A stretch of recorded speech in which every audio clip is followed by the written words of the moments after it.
Well, we're here with our 6th and final set of the day for the Rogue Company Championship Series. My name's Gormizer. This time I got Heartbreaker with me here on the desk. And this one's going to be an interesting one. Rome's Bandits, a team that came in yesterday, do really well in their group, only drop down to Black Hand. Come in today, though, and have a little bit of a stumble, I guess. Right Turtle, another team that's really difficult to beat, but unfortunately for them, that puts them down here in the losers bracket. They now find themselves up against a team that was struggling yesterday, but seem to have found at least some footing today. Cinderella story, they took out French TSB earlier, and now they have to do it again if they want to stay in the tournament up against Rome's Bandits. Yeah, and as you said, they found a little bit of a footing because yesterday they didn't win a single map. Then they come in here, they end up at 2-1. They take that victory over French TSB. Now they have Rome's Bandits. And as you said, Rome's Bandits has really only fallen to the two teams that we expect might actually be the finalists. So not the worst teams to lose to. If you're going to lose to some teams, that's respectable. But I'm definitely still going to have to favor them in this matchup. Well, we'll see how it works out. Windward, Wanted, a lot of W maps over there on the left-hand side. Yeah. Banned out, High Castle, and Breach. We got to see it once. It's been taken away immediately. And we're going to be going to Palace for game number 1. And this one, it kind of catches me off guard. You know, sometimes, at least for some teams, it feels like you're going to have a map that in your mind is like, this is going to set me ahead. This is how I come in and win. Do either of these teams stand out to you as like a Palace dominator? No, definitely not a dominator because not that many teams play it that often. I mean, in this event alone, I don't think it's been played more than maybe 2 times. Yeah. You know, it's definitely not something that's at the top of a lot of people's minds or picks.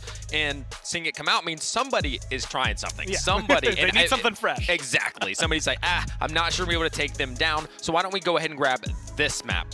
And with these picks coming out, they get rid of the Dahlia. That is an interesting one. Yeah. And we have seen that, but oddly enough, as we've mentioned like Prosper and stuff, they never move it for him. They just move it for these other teams. And it's like if anybody you want to do that with, and of course a more standard is going to be the Ronin.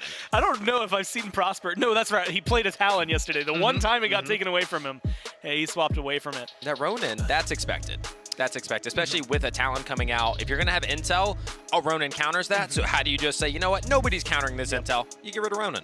We get the Ronin, or the Talon here. You get the Fixer, and Glimpse for the composition. As a 3, going for defense on this point, you got Fixer to kind of hold the angles, Talon, like you said, to give you some intel. How do you feel like this team's going to be able to kind of hold their own on Palace? Well, I think it's going to come down to Tana needs to keep hitting the shots that he was hitting early on. I mean, with the Devo, he was just doing work, but he's going to have to match some others, and Glimpse is going to have to keep those flanks coming through. Well, they're going up against a Glimpse, a Dallas, and a Seeker. We'll see if they can do it here on Palace. We go to Rathar and Atsoka for the cast. Thank you, Gormizer. Thank you, Heartbreak. As said, I'm Rathar, joined here with Captain Atsoka as we move into Palace for the final series of the night. Captain, how are you feeling going into this? I mean, I'm feeling great. I'm actually dancing right now just because the beats, I'm moving too. I'm telling you, the beats today are just so sick you can't help it. But what also has got me in a good mood and a good groove are these picks. We're seeing some interesting picks and some interesting bans. Like we said, we saw the Dahlia get banned, which left open the Glimpse and the Lancer to be picked, but no one went Lancer. Instead, we're going to go double intel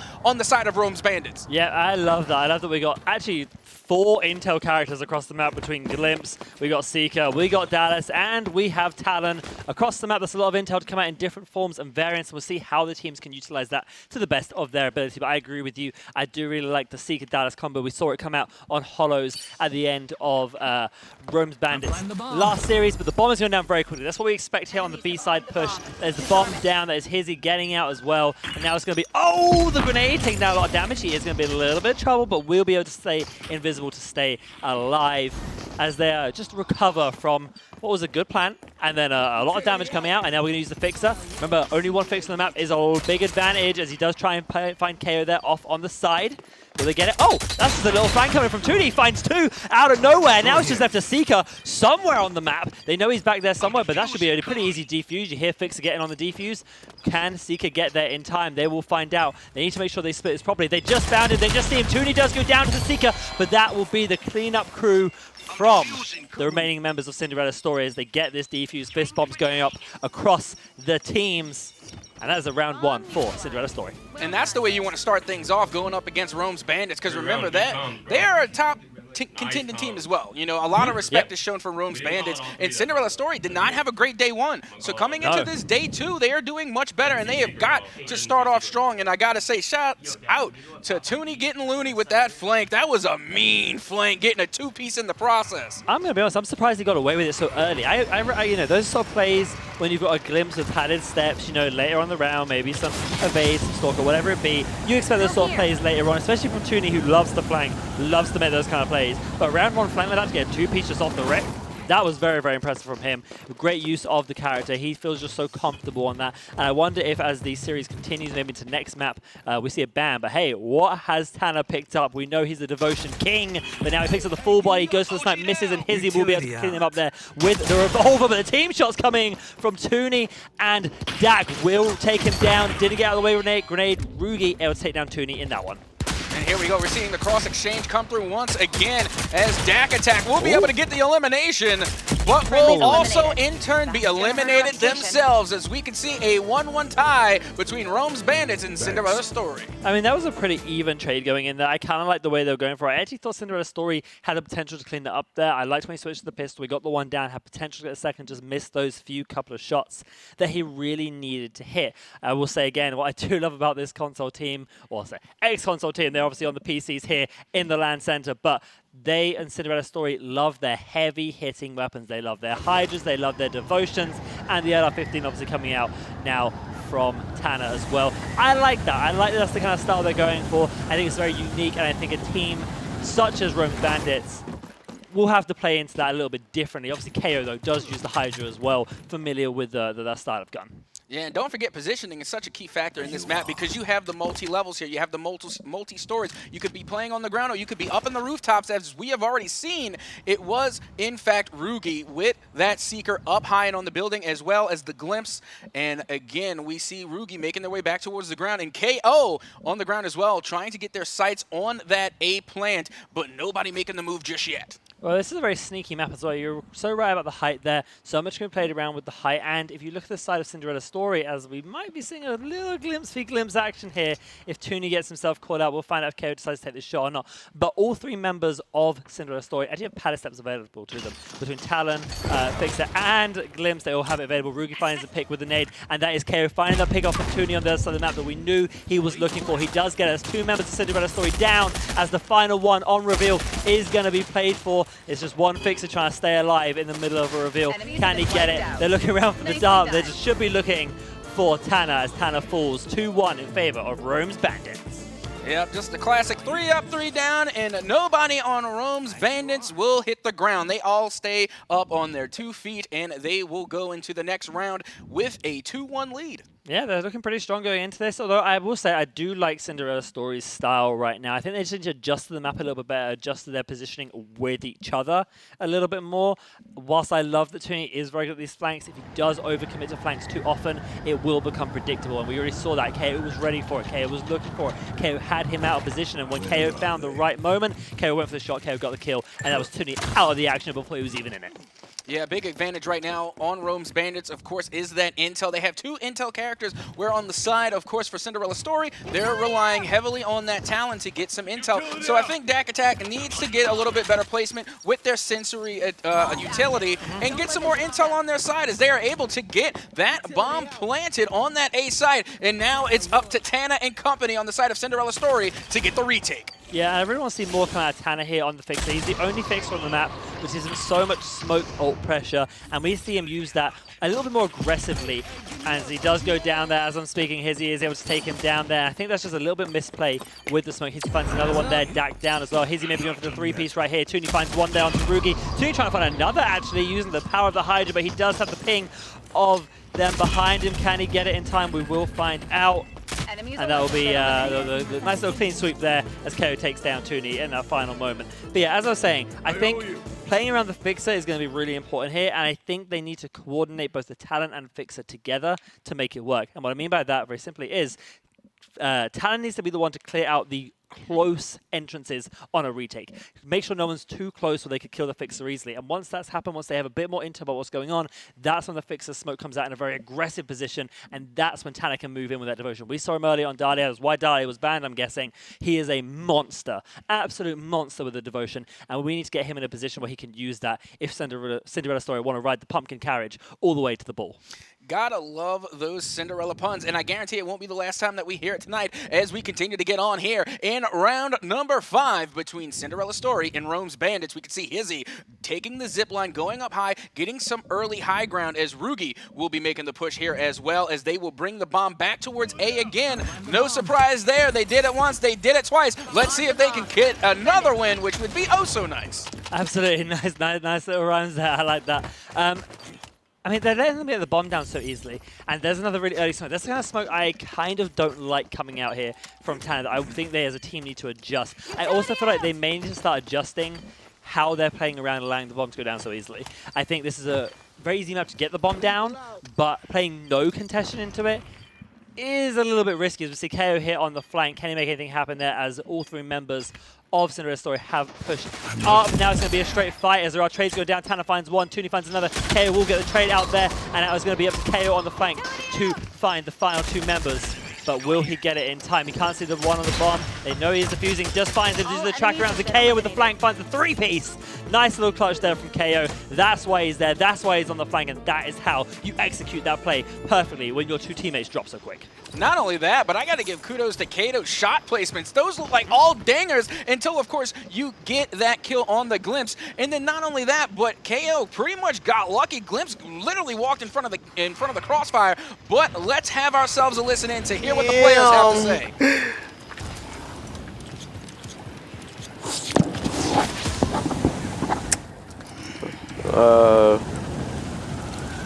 Ruby.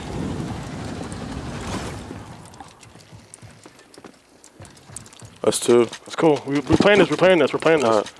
I didn't see Talon mid. I'm smoking the top. I'm smoking the bottom left. Oh! Got the Talon dart. Got the Talon dart. Playing. C4 already fucked it up. Knocked his armor off. Fix her ulti. I'm sitting here. Listen, Glimpse. He's probably full flanking. You know, he's bottom. Oh, just fuck the fucking map. Whoa, what's going on? God. Oh. 2 tap me. Pushing you right in front of you, Hizzy. Damn. Fucking dumb. We good. Nigga, we got 4 rounds. Good shit. We got 4 rounds. I tried to roll to the left, but I just fuck. Like, this shit dumb as fuck.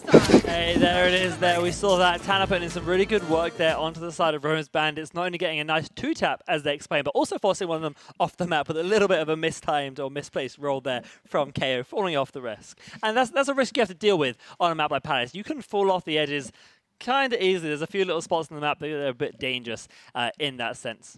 I mean, you could call it what you will. You can call it an accident. You could call it a free kill. But I do believe it says in Rogue Company's well-known verses and, of course, their lore that we take those. We definitely do take those. Well, at least on the side of Cinderella Story, they take those. You know, it's like it was kind of small adjustments to the slipper they're looking for there. As we look at what comp we're going to see coming up from Rome's Bandits here, they're hovering some pretty unique picks. Obviously, we've seen Rugi play the demon before. I would like to see him on again, and we are going to see that locked in. We're going to see Hizzy on the fixer. I don't think we've seen him on that yet today. I may be mistaken, but I do know he does like to play it quite consistently. And then obviously we have KO on the Glimpse, put such good effort in, great flank. We're going to see him again because that's a comfort pick for him. On the other side, we have Cinderella Story, who have picked up once again. I'm imagining Tooney there on the Glimpse. Yes, it is. And then we have the Seeker and the Chuck. There's more aggressive plays. Of course, who's on the Seeker? Who's using the DMR? Who's going to use the Devotion? And Mr. Tanner himself, honestly, star Devotion player of the day. Absolutely, and they're going to need it going into this second half. Of course, it is going to be Rome's Bandits with that 4-2 lead going into the second half here, as we see Hizzy already looking off that second story. And again, we can see KO getting KO'd by that nade coming from Tana, and that will be an early advantage in the favor of Cinderella Story, as they will take that 3v2 lead. KO not very happy, fell off the map last round, gets bowed into a bounce nade there on this round as well. He's not having the best time in the last 2 rounds for sure, and that will be a 3v2 advantage now for Cinderella Story as they go and try and hold this bomb plant. Tooney in a good position. They're trying to split the map as much as they can without getting hit. They just need to be careful of the fixers. They do have fixer advantage on the side of Rome's Bandits, and they're about to use it right now as Hizzy is running through with the Warren in hand. Just gotta be careful. Oh, turn and burn onto Tooney as Rugi finds Tanner. Now the 2v3 turns into a 2v1, now a 1v1 as Rugi's trying to go for a res on his teammate. It is left all up to Dak on the chart to make something happen.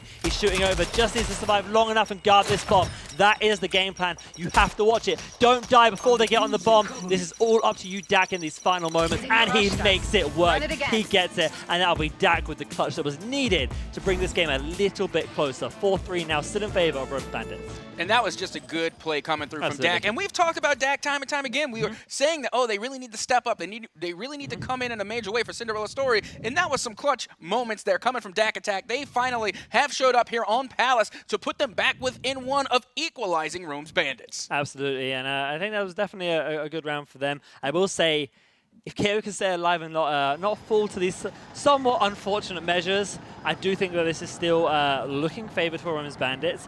But hey, getting them into the position where they can make KO be in unfortunate situations may just be the skill that they need to use here. So I think that the both squads are doing pretty well. We're looking pretty even right now, but we'll see how these rounds progress as we are entering round 8 now. And the bomb seems to be going down somewhat quickly, as it should be. We'll see if they actually go for it or whether they're going to wait and play this one a little bit slower here. Already, we see some impressive shots coming from Tana again, using that devotion, doing what they do best, as they have already spotted out several players from Rome's Bandits, and now the bomb will get planted. They get that one down ASAP. Yeah, and that's important, especially on this B side, getting that bomb down as soon as possible and falling back. Too much standard on any side pass. As Rugi is now the one to fall off the map. What are Rome's Bandits doing as they are just having unfortunate situation after unfortunate situation? That's a nice clean-up crew there from Cinderella Story. I mean, if you want luck to be on your side, Rugi isn't even sitting at his desk anymore. He has walked away and now walking back. He needed a moment there after that unfortunate situation. And Palace is just that map. Maybe this is a map that we banned a little bit more often from these teams as they see the unfortunate things that can happen when you're playing a bit too close. And we get the replay of the roll off the map and then the cleanup crew coming in for Cinderella Story as they tie it up 4-4. That, Soka, that was intense. I gotta say, this has been an intense land from start to finish. We have seen so many insane plays coming from these rogues, but the one thing they can't do is swim. That is unfortunate for Rome's Bandits, as now it is all tied, all fair, and all square. It is 4-4 between Cinderella Story and Rome's Bandits. Yeah, I expected a lot of things coming out of not only this final match, but this land here today as the bomb goes down. I expected, you know, some drama, expected some interesting plays. I did not expect that much comedy coming out from this game specifically, as Rugi finds Tooney and KO finishes that kill. I think they're locked in a little bit more now. They've lost 3 rounds, I would say, to an unfortunate death from their teammate, and they're not looking to lose anymore. But Tanner, you can't forget his gun skill as he finds one. Now Rugi's pushing him. Can he get the kill? Switches to the salvo, gets good damage, but Rugi will be able to pick that there with the Mamba. His burst weapon proving to be a little bit better than the salvo, and now they go for the defuse. 5-4 up for Rome's Bandits. Cinderella Story not able to take the fairy tale win on that round. Yeah, Rome's Bandits have gotten a little bit sick and tired of the nonsense, and they definitely shaped up in that last round, not leaving anything to chance and staying away from the edges as they are able to secure that win and take the lead going into the half. Yeah, I'm expecting Rome's Bandits to play on the low ground from now on, avoiding ziplines, avoiding rooftops, and just, you know, playing the game they know how to play with the guns they know how to shoot very, very effectively. But again, I can't take away from Tanner here. Tanner's devotion is just doing so good. And I think if they can play around that continuously, I think they've got a good shot at keeping this as a very competitive matchup going here. So 5-4 is super, super close. And we'll see how this progresses in the next couple of rounds. We'll see how close this is going to be. And we actually have Hizzy there with the sniper. I kind of want to see some good snipes coming out from Hizzy here. It's going to be an interesting shot. I know he has a good shot on him. You see that? You see, you know, the crosshair placement there as he comes around the corner, right where a head is going to pop through. But it looks like an A push is coming from Cinderella Story. The bow will throw the remaining member of the defensive team there off of it. And actually, that's a really good cross there. They've got to be careful. Whoever's here in mid now needs to make sure they stay alive as KO Paddle steps walks up to this corner, and they're going to play around, see what insta they can get for this retake. Yeah, and it's honestly interesting to see Hizzy, of course, again, with that fixer pick and now has the sniper out. We haven't seen Hizzy snipe much in this LAN event, so it's going to be interesting to see how they will perform as we can see KO trying to get this knock here as they will go up high and will have the high ground over Toonie, but Toonie is able to get out of dodge. There's a Hizzy sniper. He does find one there on the side as Toonie actually finds the reverse onto him. Hizzy now does a nice jump up over the wall. Will find KO finding Dak, and now Toonie! Wow, the crossfire just, I mean, it's okay, your mouth is wide open as you're looking at him like, what happened? Toonie came in clutch as he has in so many rounds here. I feel like if you want one man left alive, so far for me, Toonie is the one you want in that squad. Yeah, Tanner can hit some good shots, so he hits some good plays, but Toonie consistently is the one there on the flank, on the side, who will, if his teammates die, pick up the pieces when needed. So good job to Toonie with that crossfire. Absolutely. Toonie definitely is the wild card for Cinderella story. We've seen it in the quals, and now we've seen it here today. That shot right there. Put Tanner down.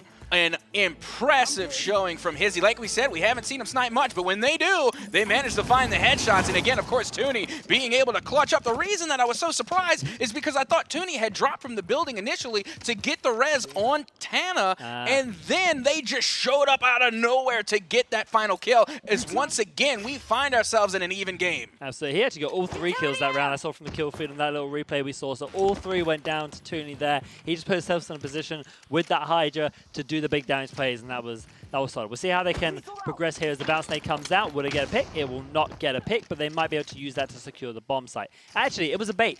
They jumped over, now zipping across, but I think the bomb is now traveling with them. I wasn't sure if they were going to do a reverse bait switcheroo all over the side, but it looks like the A side of the map has been cleared out here by the Glimpse using her passive. Oh, does probably get a ping off there, so got to be a little bit careful. Might just be out of range, but the bomb will go down as it has in so many of these rounds here. And we'll see what kind of retake is available, what kind of post-plant step is available as Toonie goes for a pick, but has only 2 HP left to his name. Can he stay alive long enough? We will find out. Oh, the pre-fight. Hizzy, you see it in the cam. He was gassed on that one as 2 members of Cinderella Story have now dropped, and it's going to be left just the Chuck. Just poor Dak to try and clutch this round up once again. What was crazy to me is that we saw that the Fixer had their ult in their pocket, could have popped it at any time in order to kill the Glimpse, and then they just happened to shoot and get it anyway. They didn't even need to use their ult. He didn't need it. Hizzy was just confident.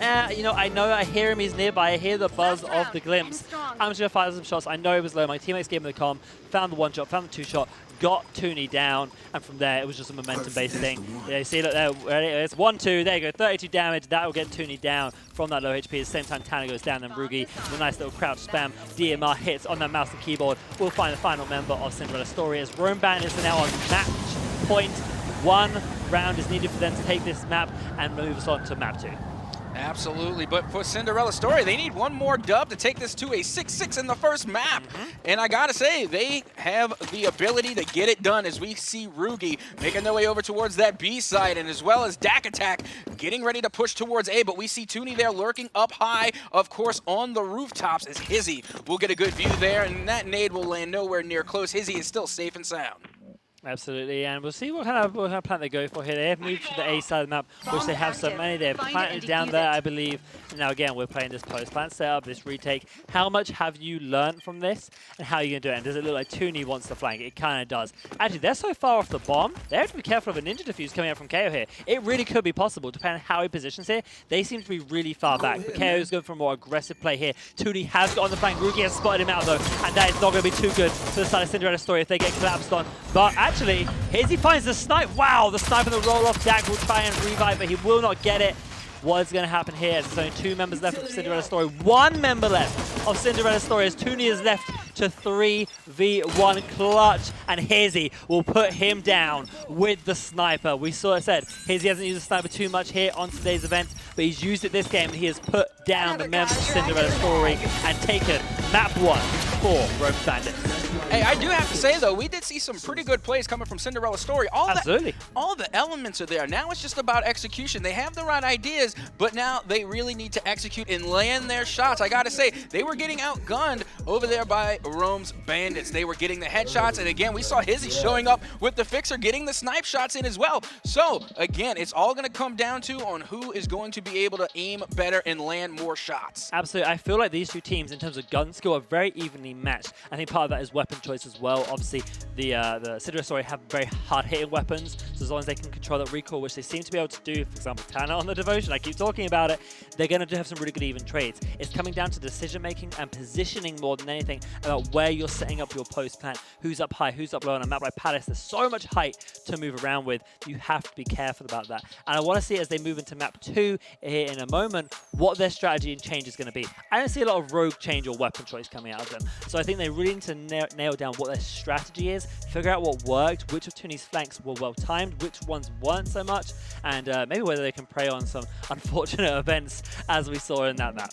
Yeah, I don't know if they're going to get blessed to get those unfortunate events again, because I really don't see Rome's Bandits falling for the same things over and over again, or literally falling off the map. I mean, literally. Yeah, but here's one. There's Rugi going down. There it is. Unfortunate for him. But here's Hizzy snipes. You mentioned the sniper from Hizzy. They putting them down, and said the last round put down a lot more as well. Tooney's amazing play here, getting the 3 versus 1 clutch up, saving his team. These are just some fantastic plays, and obviously the shot on the invisible glimpse. We love moments like that, especially when you don't use like fixer ult. We love things like, hey, can I find him? Can I use my audio and find the hidden glimpse? In this case, Hizzy can, and it was just a really good play coming out from him. And honestly, it was great recovery, because even after all the unfortunate events going down, of course, for KO and, of course, for Rugi, who both fell off the map, they managed to recover and still secure the win in map number 1 anyway. So being able to adapt and react was definitely within the cards of Rome's Bandits. Yeah. And looking at damage there, it was actually pretty even across the board. I think Dak was just on the little bit lower side, a couple hundred off to make that pretty even. And that may have been the difference that was needed as we move into map 2 here in just a moment. And what map is it? It's none other than Glacier, a map that we do not see too often, very similar to Paris. We do not see it very often, but I'm glad that we're going to get to see it here in this game. It's going to be a highly contested one where strategy is going to be very important, and we'll see what picks and bans are coming into this. I'm expecting maybe that Dahlia ban again from this side of Rome's Bandits, just because they don't want to have Tana on not only a great DMR character, but one with such an active res and capability for the team play.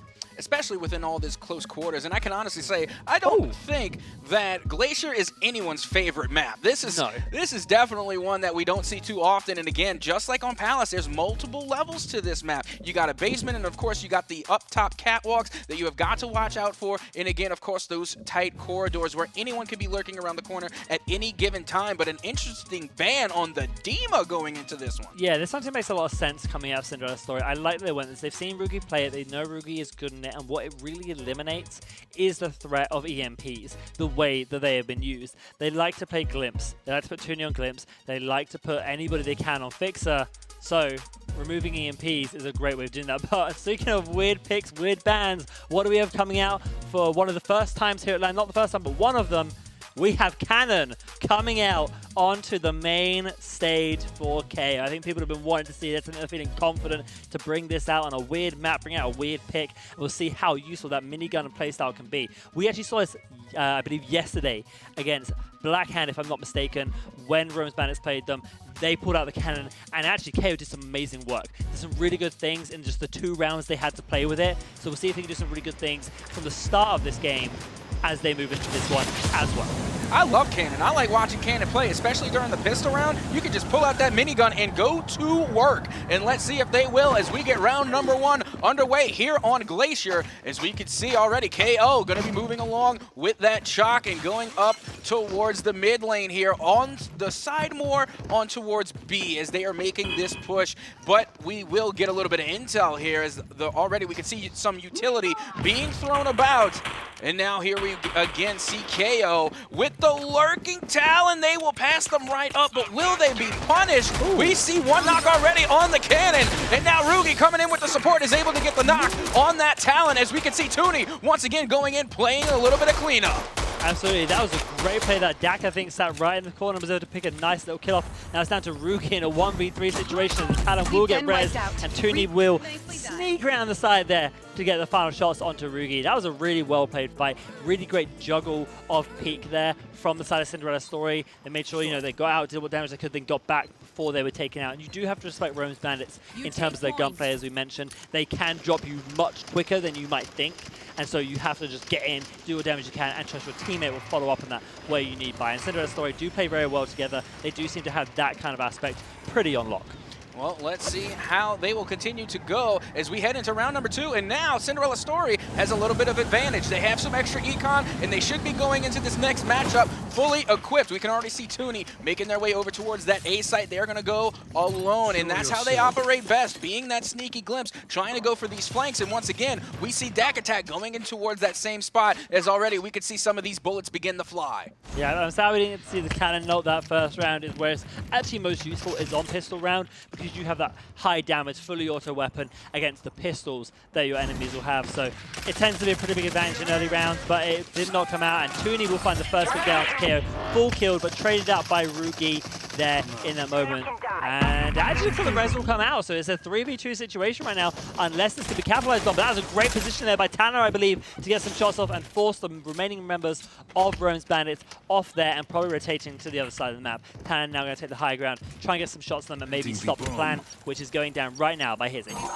And Hizzy is able to get that bomb off, and Rugi there and waiting for one unsuspecting player from Cinderella Story to just walk into their line of fire as we see Tana and Tuni start making their way over to that bomb as they will throw out their util a little early, trying to get this elimination, and they will get the knock on Hizzy. And now only one survivor remains, the lone Rugi on the side of Rome's Bandits. Will get revealed and will get dealt with quickly, as we can see Cinderella Story taking yet another round here on Glacier. Yeah, they seem to be pretty confident on Glacier. They seem to know how to move and rotate to each other very quickly. And on a map like this, that's something you need to have in your back pocket. This is not a map many people play very often. They scrim on this very often. So if a team such as Cinderella Story have had some good practice on this and know the map layout well enough, they can really beat them to rotations, and that is going to be the kind of thing that will win them this map as they're already up. And we're going to move in now to listen to the comms between the 4 of them, including their coach, with Cinderella Story. We go up 6-0 here. We win the game. And we play whatever map's left. We win that game. Fucking going to Sunday, boys. Do the same thing. Come on, See nothing up top. wherever you are. Yep, Rugi's up top. Rugi's up top. Dahlia. I see nothing else. All three up top. All three. I'm hitting the flank. You guys gotta stay alive. I'm out here, bro. I can't even see. Like, I walked right back up the stairs. All three. Yeah, I got all 3 pings. Should I go under Zay? I don't know where they are. I'm one. I am absolute. I'm probably gonna die. Bro, where the fuck is this cannon? He's up top. Can you get out? Yeah, Bro, Dak's what gotta the run now. fuck? Is there anything in... No, they're on me. One's on me still, I think. Trenches, or Cannon's still here somewhere. Jack is on me. They're both aping him. They're both aping him, Tanner. Just keep running Jack for went your life, Dan. downstairs. I don't know where fucking cannon is. Dak, you gotta play your life, bro. Just hold hands with me. Okay, He got let's one. ape, We got. let's Yeah, ape, we have to. ape. We Where's have your to down? go. Where's your down? Right here, right in front of me. No idea where KO's at. Just He hold doesn't hands. make a noise. He's crouch walking somewhere. He's up here. On bomb.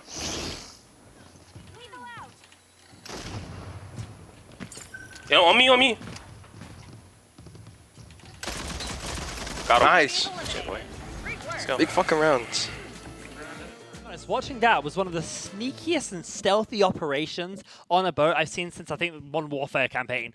Like, that was just such a just tactile play they went around there. Tooney's flank was amazing. Caught the Dahlia off guard, got the kill nice and easily, and then dipped back to make sure he didn't die, and was able to go back in for the elimination there. I just really love the way that was played. They played together. Their comms, I think, were very, very good. And the particular one I particularly want to point out is when they said they're going to Sunday. I love that. They are passionate. They are feeling it. They want to win this game, win the next map as well, and get their spot secured tomorrow for even more games and a chance at progressing even further onto the main stage. I was going to say that as well. I love that energy and I love that mentality. That's the type of thought process you have to have when going into a matchup like this and looking down the barrel of elimination and possibly going home. And we can see Tony will get discovered and they will be dealt with quickly, as now we can see the 3v2 player advantage going onto the side of Rome's Bandits. Yeah, and I think Rome's Bandits definitely needed this. They are currently 3-0 down, so if they can take a numbers advantage here and try and make it a 3-1, that's definitely something that they're going to need if they want to secure a win and not take this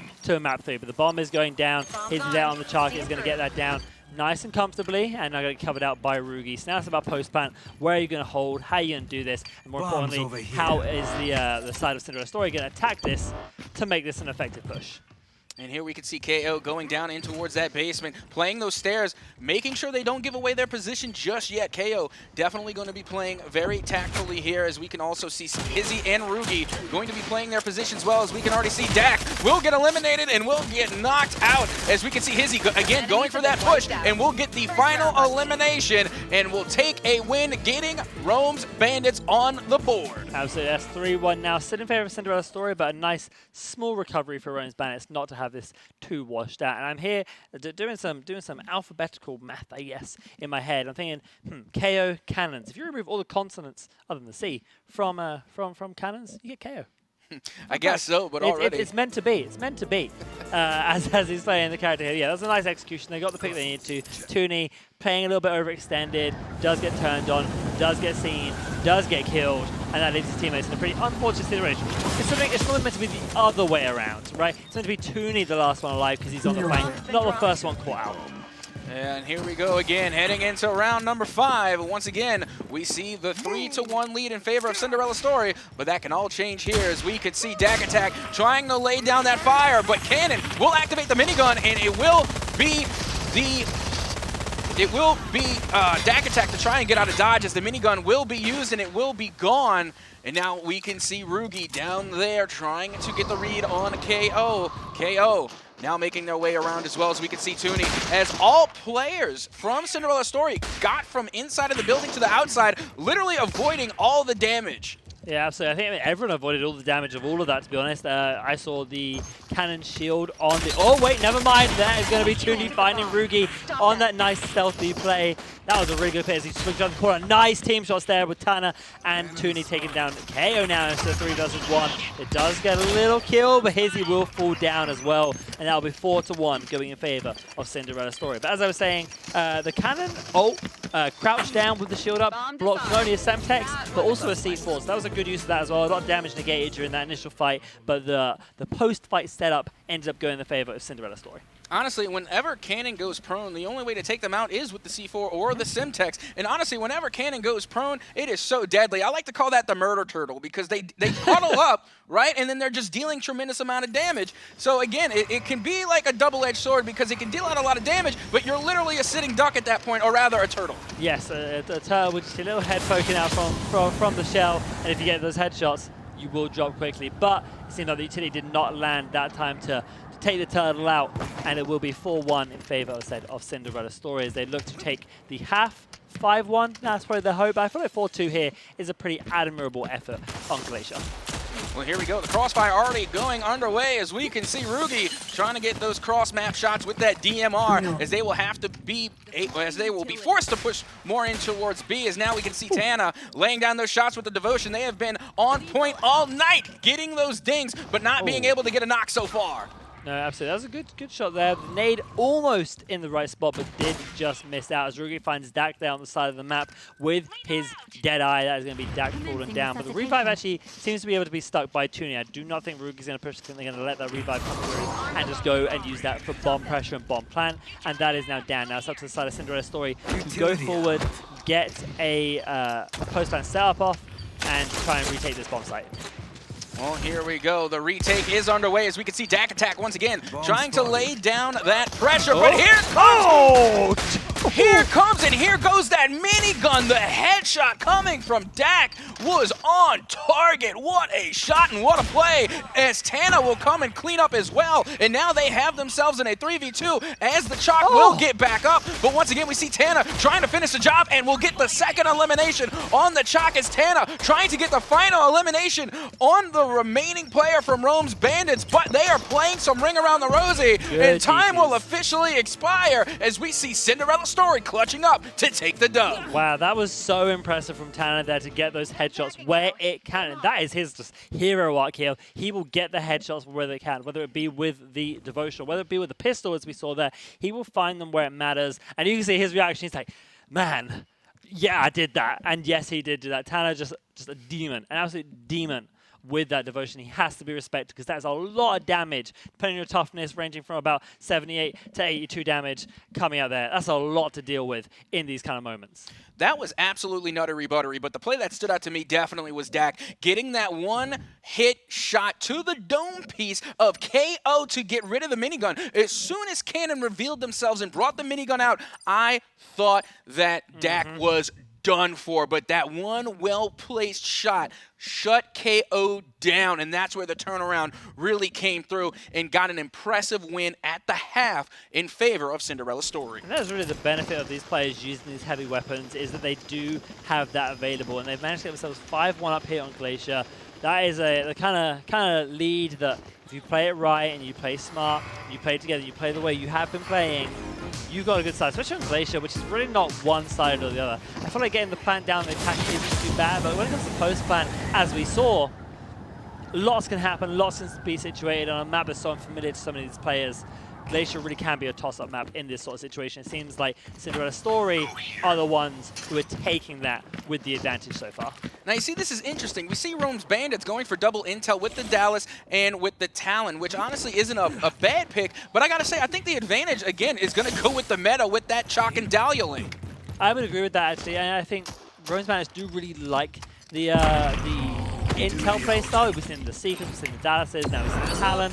I think they like to play around that, but I don't think that it's always said in their best interest when they could be playing more of these meta picks, especially with that Dahlia link. You have to respect the Dahlia link because revives have been so important throughout every game here at LAN so far, and to be lacking that, especially when you are getting traded out by heavy weapons, it may be a little bit too much for them to handle.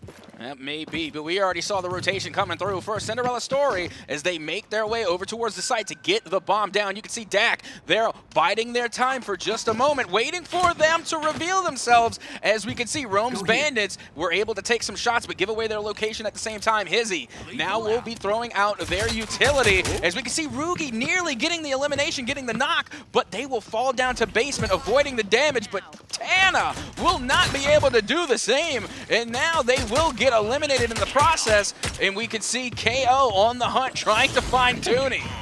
Oh, the res will come out there on the side of Rome's Bandits, and that will really uneven things out. It's now 3v1. The bomb is down. We did see Dak be able to get out there and put the bomb down, but it may not be enough here as he is in a 1 versus 2 situation. And based on the bomb plan, they expect him to be here at the side. They're trying to find, they see him. That is poor Dak having been spotted out. They will find. Can he find the other one? He can't. The dink and the punch from Hazy will take him out. Hey, had he missed out with the revolver, had he not got that headshot or at least that body shot to take him out, that could have been a really bad situation for them. Yeah, woulda, coulda, shoulda. That's just going to be a defuse in the favor of Rome Bandits, as now they have found themselves in a 5-2 deficit, making that comeback. Not necessarily, but they are getting the ball rolling. Hey, we have seen Rome's Bandits come back from a 5-1. We were speaking about earlier over on Hollows, and this is the play that actually started it all off as Rugi going down to Tooney, but Hizzy was able to follow up on his own kills, and this is the moment. We'll see what happened. It was a headshot, dink. I was looking at the health bar like, oh, I feel like he needed a headshot to make it work, and he did manage to get the hip fire headshot onto him, and then the swing punch taking him out there on the Chalk. So good play, and we have seen Rome's Bandits come back from a 5-1 before. They're starting off now. We'll see if they can continue to gauntlet here and win this map, or whether the leaders has been a little bit too much and they're happy to move to map 3 here in this series. Well, here we go. We are heading into round number 8 as we can see Dak making their way up through the mid. trying to get some intel here as we can see Hizzy again being able to hide and take cover and avoid the damage as KO will get the elimination on Dak, who couldn't avoid the damage for long. Rugi. And now Rugi getting that headshot on Tana. But Tana is back up in the fight, but not for long. And now only Toonie remains, but that will just about do it. A dominating win there for Rome's Bandits. Dominating indeed. Rugi just putting lead down range and bullets and heads there as he drops something. And there he's happy. He's like, that's me, baby. I'm the mouse and keyboard player of this tournament. I'm going to put you guys down no matter what. And I love that. I love that energy. And look, it's 5-3. But let's get us to 5-4. I'm honestly, if it gets to 5-4, I'm going to give it in favor of Rome's Bandits. But right now, still follow Cinderella story, can keep their composure, get the round, get it to match point, and then maybe take this map here on Glacier. But we'll see how this round in particular changes the tides of my particular opinion. Well, here we go. We're heading into round number 9. And like you said, Rome's Bandits are within 2 to equalize. As we can see Hizzy and company making their way up high on towards those catwalks in the corridors. As now we can see the push coming from Cinderella Story as they make their way towards the site. Trying to get this plant off early, and they might be able to get it done. The util comes out, and the ult from the Chalk has been popped as they are going to go for the push here. And it will be Dak to get the elimination on Hizzy. And now yet another elimination will come through as the round will end, and Cinderella Story answer right back. And what did I say? I said it comes down to this round will determine pretty much how the rest of this map is going to go, as numbers 6-3 in favor of Cinderella Story. That puts them at map point. If they win one more round, if we take it to map 5, it's going to take a solid 4 wins in a row on the side of Rome's Bandits in this map on these rounds, if they want to take the map and end it here and end Cinderella's journey in this moment. But hey, anything can happen. We are at LAN here in Atlanta, and we know lots of things can go crazy. But hey, I like those plays. It was a very quick round. What was a very dominating round for Rome's Bandits the round before ended up being a very dominating round for Cinderella Story that time. And it was a nice little trade of, hey, you can gun us down, we can gun you down. Do not forget, we are a competitor here. Well, here we are heading into round number 10, and what could be the last round here on Glacier as we see Dak Attack with the bomb eyeing A, but will opt out to rotate back around and under, going through the basement, trying to make their way over to B now, as we can see Rugi going to be rotating as well, making their way over towards that B site, throwing out their utility to try and get some intel, as we can see Dak Attack and Tana beginning to make their plot on the B site.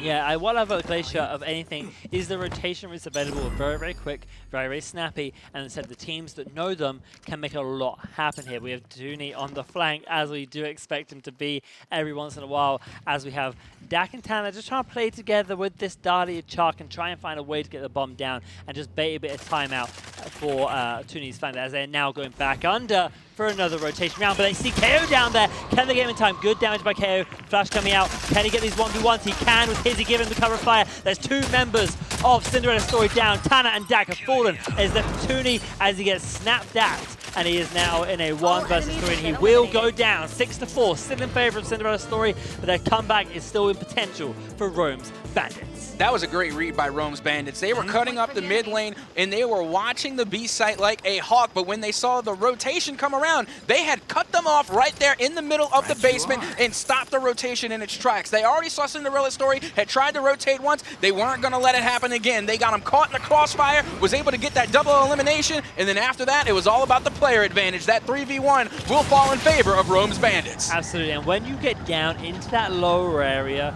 you really have put yourself in a pinch, because that KO was down there already waiting for it was the reason that went so well for them. Hizzy was then able to come down the staircase, get some crossfire, and you're just kind of stuck when you get down there. You're in a choke point, and it's one that you really cannot get out of. The only person that can is Toonie on Glimpse. He can go invisible and try and run around, but he wasn't there. He wasn't the one down there. It was the Chalk and Dahlia who fell under the might of Rome's Bandits there, as they now look to push for a 5th round, potentially, and try and tie this up. Remember, match point, all it takes is 1 from Cinderella Story to take us to map 3.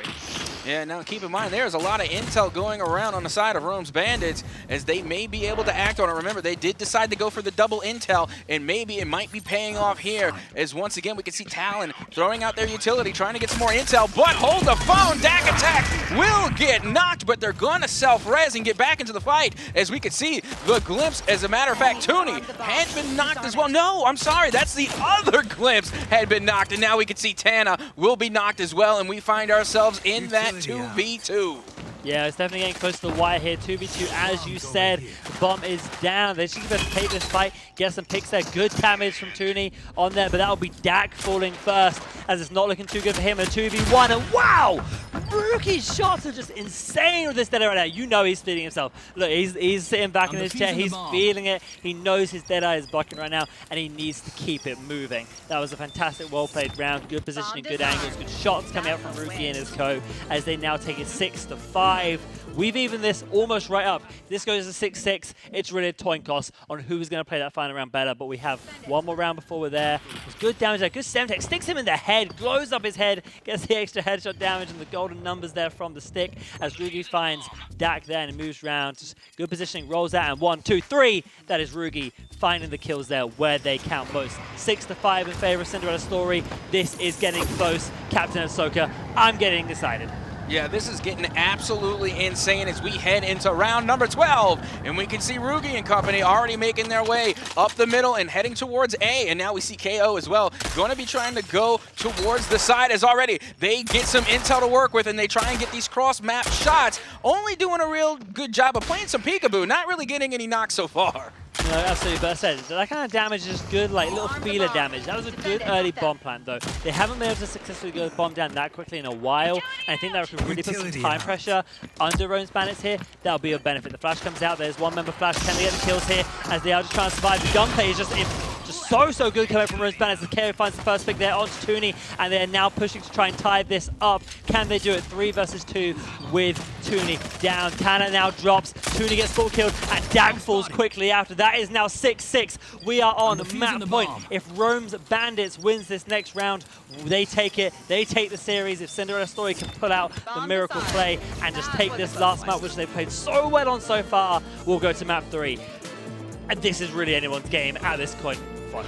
And honestly, I gotta say, this is a nightmare for Cinderella Story, because if there's anything that we saw yesterday, it's that Cinderella Story kept going down in these 6-6s time and time again. So many times yesterday, they came so close to victory and then fell at the very last match. So this is not a place that they want to be in. And again, like you said, this really is a toss-up between these two teams. But right now, Rome's Bandits, I think, have the morale on their side. Absolutely. They've had so many rounds in a row after such a bad deficit 5-1. And we said it yesterday, Hollows, they had a 5-1 deficit. They swept it back around, and here we are 6-6 on a potential final map. Glacier here, second map in the series. Rome Bandits just need this to win, as 90 damage comes down on to Dak, and they need to be careful.